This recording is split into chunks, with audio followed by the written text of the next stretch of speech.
just the life that we live. Every day we will see the sun, it will come and it will go back down. The idea of a love interest setting like the sun, to me, is very sad, because it kind of says that, you know, you're just there every day, whether I like it or not, and that's just how it is. So. I'll wake to the sound of the So In Circles is a song that is kind of about a simple topic, but I think there's a real deep nuance to it.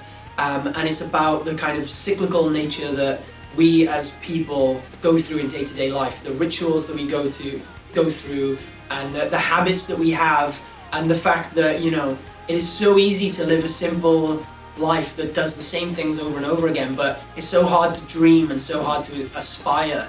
And this song is basically a way of kind of documenting somebody whose body has been going through the motions, but maybe their brain is finally waking up and wanting to dream, you know? So yeah. Crushed like a bug under the weight of listlessness, maybe I could have learned how to fly, but my wings never sprouted. So I love this lyric, and it was very much the imagery of the entire song for me. Listlessness is something that, you know, you feel when life is just boring and dull and grey and depressing, essentially, you know, and the idea of being a bug crushed under all this weight, and then thinking to yourself, maybe I could have been a butterfly, but I never sprouted my wings, you know, and like, it's that idea that you're kind of under the rubble thinking about the what ifs in life. Yeah.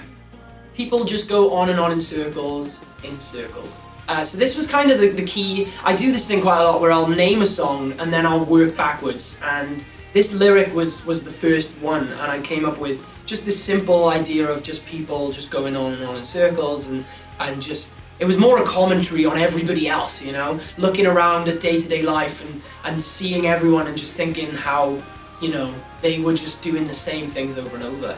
And then the song kind of stemmed backwards from that.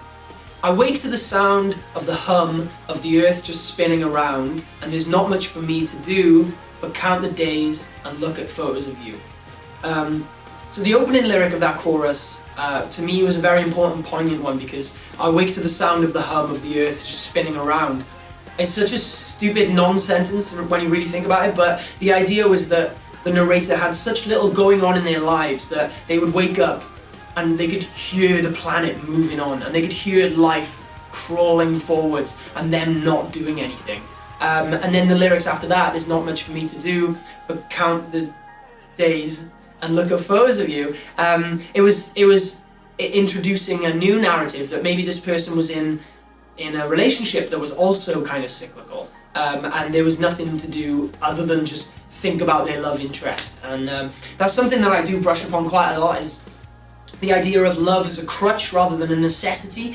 Like, you know, when you fall in love, it should be a helpless experience, you know, but I think a lot of people choose to and yearn for love, and I think this is another one of those situations where, you know, maybe if I fall in love, it'll help my life out of this kind of cycle, whereas in reality, it might only kind of condense the cycle.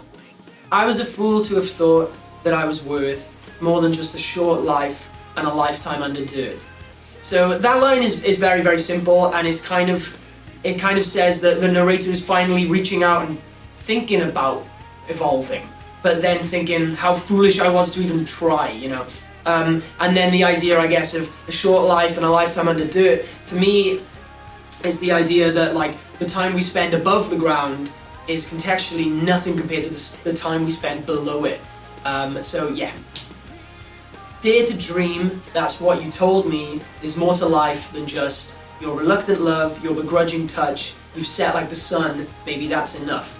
So this line is once again pushing the love narrative and is introducing this character's partner, but the dare to dream line, I guess, is pushing the narrative that maybe the partner is encouraging this person to move on. Dare to dream, like, dreaming is such a human. Yeah, everybody dreams, you know, whether it's literally or metaphorically, you know. So the idea of, like, daring to dream is so kind of such an oxymoron in a respect. But this person's being pushed to dare to dream, you know. And there's more to life than your reluctant love, your begrudging touch. That is a way of saying that, you know, I'm maybe not even really in love with this person, but that's just how they are, you know. We're just together, I guess. And then finally, you've set like the sun, maybe that's enough. That's the idea that, you know, we don't have a choice about whether the sun sets or it rises. It's just the life that we live. Every day we will see the sun, it will come and it will go back down. The idea of a love interest setting like the sun, to me, is very sad, because it kind of says that, you know, you're just there every day, whether I like it or not, and that's just how it is. So. But if we lay here, maybe we can stay here, maybe we can die here, wouldn't that be fine, dear? So that line is very, very simple, whereas it's kind of, in my head, it's the two characters just succumbing back to it all, and just saying, you know, well, let's not dare to dream, let's not try and be different, let's just lie down here and stay here forever, and maybe we'll just die together, and that's fine. And then the final lyrics of this song, to me, are somewhat of bleak epiphany to an extent.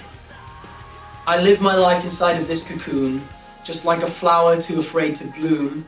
I live my life inside of this cocoon, and I'll die here. So at this point, the narrator isn't moving on. He's just waking up. He's just realizing that the world is passing him by, you know, and I live my life inside of this cocoon is back to the analogy of the bug and the butterfly at the beginning, is this idea that, like, this person is in constant just stasis, I guess, waiting and hoping, and back to the, like a flower too afraid to bloom. I found that like a really poignant kind of parallel to draw, because like flowers don't really have a choice, you know, if the sun is out, then the flowers will bloom. And this idea that a flower could choose to bloom is preposterous to an extent, the same way that it should be preposterous that us as people could choose to evolve and choose to dream. It shouldn't be a choice. It should be a life goal, I guess. So, yeah.